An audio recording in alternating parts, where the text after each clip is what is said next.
Pre-sequel is not the only Borderlands game. Coming soon. Our friends at Telltale have Tales from the Borderlands that'll be coming as well. And we actually have Kevin Bruner, president of Telltale, to come out and tell us a little.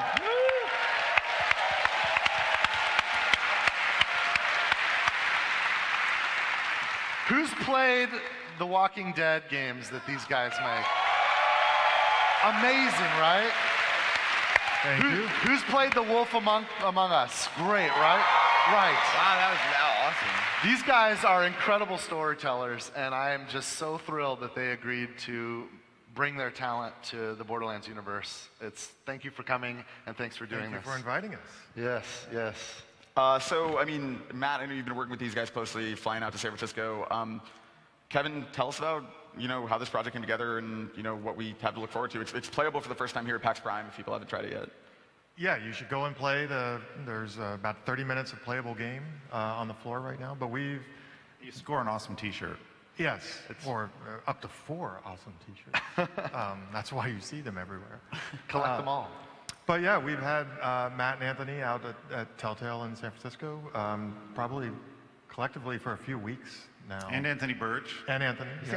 You said Anthony. Oh, I thought you said Randy. No, you said Anthony. We had to identify which Anthony. And Anthony twice. But yeah, we broke the story together, and then we've been toiling away making the episodes, and it'll release this winter or this fall. Their premiere this fall. Or a season. Yes. It won't be long. Yeah. Or kind of. We'll see. But it's been great. I mean, we're working really closely with these guys, and it's been a heck of a lot of fun. Awesome. And what's the demo that's here at the show? I believe is the only time people can play before it's actually out later this year, right? Yeah, this will be the only time you can play before the game is released. So you can get your hands on the game. Come by the booth. Awesome. And what is that demo, just for people who? So the demo is about 30 minutes, and there's 2 characters in Tales from the Borderlands that you play. It's from 2 different perspectives. You play as Reese and Fiona, and the demo is the Reese side of the story. And they're not Vault Hunters. Reese is a guy from Hyperion who is trying to claw his way up the Hyperion ladder, and Fiona is a person who's born on Pandora trying to claw her way through Pandora. And they're both really ambitious and will do crazy things to achieve their goals. So you play as Reese, and it's his first time he's going down to Pandora to kind of on a mission. And it plays like a regular Telltale game, so it's very dialogue-driven. There's big action sequences like you've seen. So it's a different take on the Borderlands gameplay experience, but it's a pretty good hybrid. I mean, you take. When you do get to play it, whether you get to play it here or when the game comes out, it's astonishing how well what Telltale is expert at, the genre that they're expert at, suits itself to this universe. And the fact that these guys have created characters like Reese, like Fiona, other characters like the executive, the Hyperion executive, who's voiced by Patrick Warburton. Yeah, Vasquez, he is amazing. Awesome Patrick Warburton.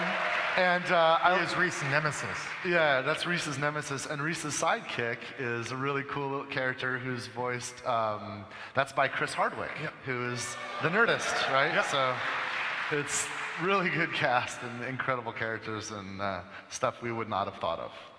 And real quick, before we let you go, thank you for being here, by the way, but before we let you go, people are going to be playing pre-sequel this fall. People are going to be playing Tales from the Borderlands. Is there anything we can hope for that those fans might enjoy? That was the worst segue ever, but. It's funny, in the timeline, Tales of the Borderlands happens after Borderlands 2.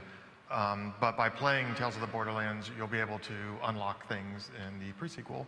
So the games talk to each other, and there's narrative hooks across each other. So things that are really important in the pre-sequel are reflected in Tales, and you'll learn about things in Tales that are reflected in the pre-sequel. So there are 2 things that are really kind of, built at the same time with all this cooperation. It's really stellar. It's amazing. Yeah, if you want to know what happened on Pandora after the fall of Handsome Jack, we're going to get into that really deep. Mm-hmm. And it's nice to make sure that this game, the Gearbox Borderlands game, they're the same universe, they're the same canon. Anything that happens there in Telltale's very interesting and dark storytelling universe, that happens in our universe too. It's the same place, it's the same world. Awesome. Cool. Well, cool, Kevin. Thank you so much for being here. Yeah, thank you.